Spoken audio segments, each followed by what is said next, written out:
We have been working very closely with the Association of Danish Teachers for 25 years,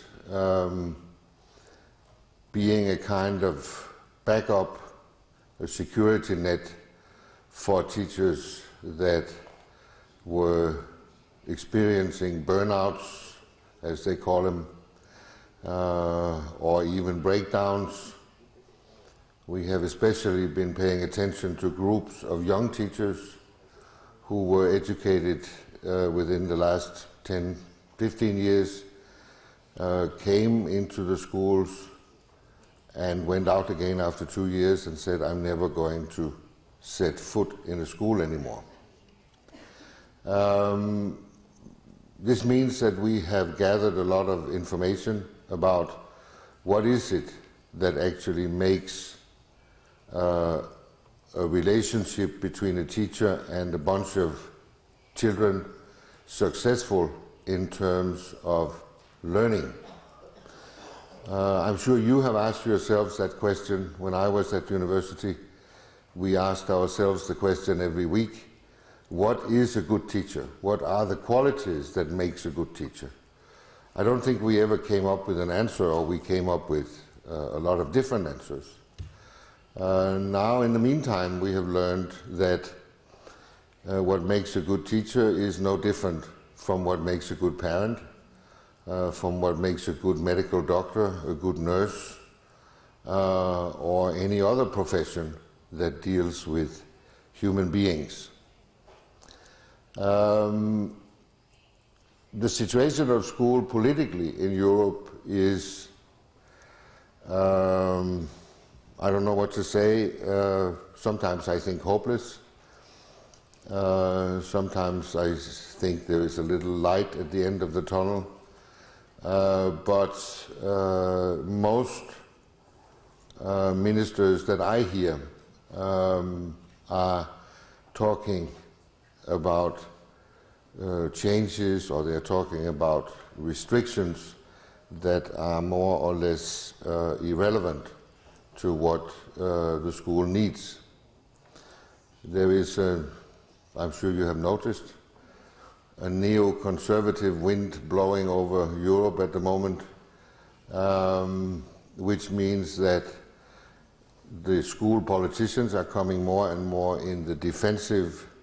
They're more and more dealing with a kind of helplessness towards children who drop out of school, young people who are making trouble, and so on.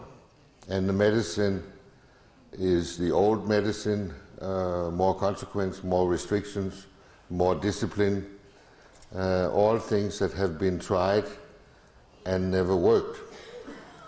So I think that those of us who are professionals, as all of you are going to have to help the politicians in terms of getting substantially new ideas that will turn schools into the kind of educational institution that I think everybody wants, not least the children. In order to do that, we have to shift our minds. We cannot repair on what is. We need to go from a whole new angle. And I will try to say a few things about that. First, let me quote a recent study that was made by the Pedagogical University in Copenhagen.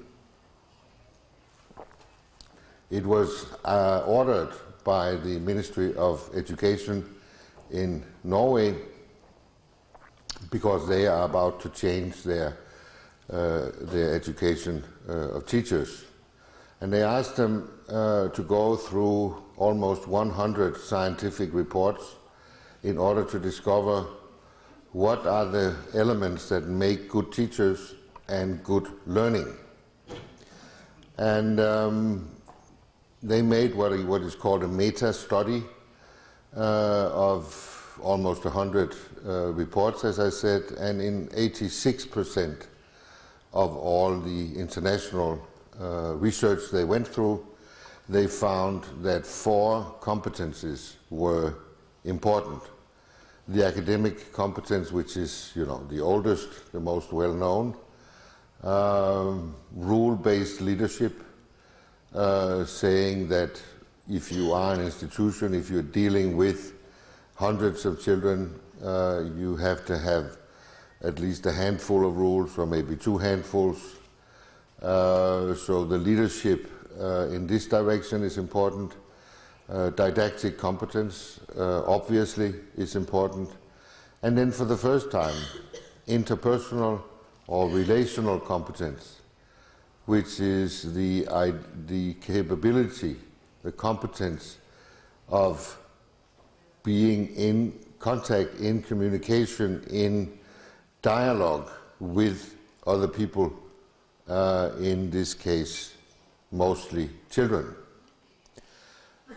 We have called what you saw earlier, From Obedience to Responsibility, is the subtitle of a book that I wrote with a colleague of mine a few years ago, which will come out in Slovenia in the autumn.